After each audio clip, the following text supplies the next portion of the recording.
এই পচা আলু গন্ধ আর কোনো পরিবারকে যেন ডিস্ট্রয় করতে না পারে, প্লিজ আমার এই ইনফরমেশনটা আপনারা মাথায় নেবেন।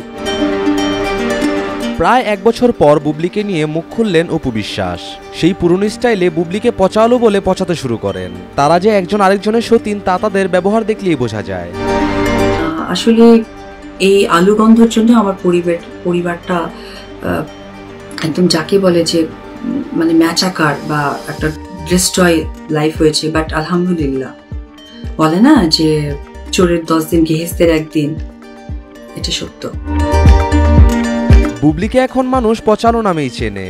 অপু বিশ্বাস এই পচালো নামটি ভাইরাল করে দিয়েছে। নামটা কিন্তু বুবলিকে বেশ ভালোই মানায়। মানে আমার মা একটা প্রবাদে বলতেন একটি কথা, যে সব মাছই মাছ খায়, ঘাওড়া মাছের নাম হয়। আমার মনে হয় যে মুরব্বীরা এই কথাগুলোর সাথে অনেক বেশি পরিচিত, এখনকার হয়তো বা জেনারেশন নাও হতে পারে। তারপর অপু পুরনো কথা টেনে এনে বুবলিকে ধোলাই করা শুরু করে। কথা বলতে বলতে খুব রেগে যায় এই সুপারস্টার। আচ্ছা, আপনি যদি কোন পয়েন্টে যেতে চান, ও যে অপু বিশ্বাস মানে কি?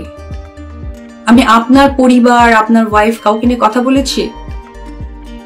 আমি তো আপনার সাথে কথা বলিনি। কিছুদিন আগে বুবলি এক ইন্টারভিউতে বলেছিল অপু বিশ্বাসকে সে শাস্তি দিতে চায়। এ ব্যাপারেও বুবলিকে হুমকি দিয়ে দেন অপু। অপু বিশ্বাসের কি শাস্তি হওয়া উচিত?